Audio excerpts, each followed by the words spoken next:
حضرت علی کرم اللہ وجہ کریم نے فرمایا کہ 4 چیزیں سنبھال کر رکھو، کامیابی تمہاری مقدر ہوگی۔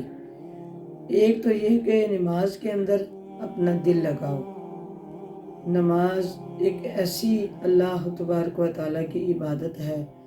کہ جس میں انسان جب جھکتا ہے، سجدے میں جاتا ہے، تو اللہ تعالیٰ کو اپنے بندے کی یہ ادا بڑی ہی پسند آتی ہے۔ اللہ تعالیٰ جو ہے وہ غفور الرحیم ہے، ہمارے گناہوں کو معاف فرمانے والا ہے۔ تو وہ فرماتا ہے کہ جب میں تجھے بلاتا ہوں حی علی الصلاح حی علی الفلاح،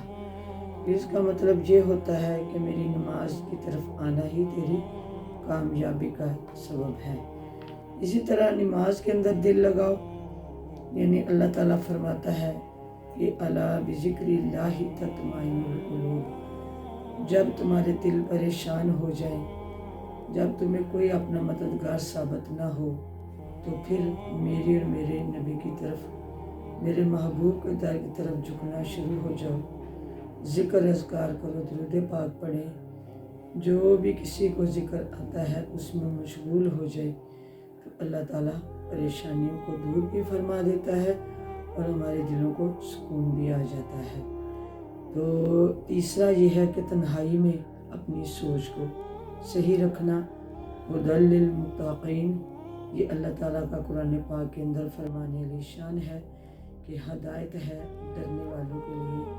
تو ڈر جانا چاہیے، یہ نہیں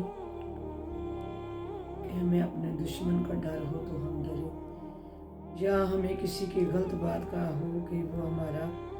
ہمارا کوئی فعل دیکھے گا تو اس کا ذہن میرے لیے خراب ہو جائے گا، اس وجہ سے ڈرے۔ مطلب اور بھی کئی مختلف حالتیں ہیں جس سے ہمیں کہ ڈر لگتا ہے، لیکن سب سے یہ زیادہ ضروری ہے کہ ہم اپنے گناہوں سے ڈریں، اپنی سوچ کو پاکیزہ رکھیں، اپنی سوچ کے اندر اللہ اور اس کے رسول کی یاد کو جو ہے وہ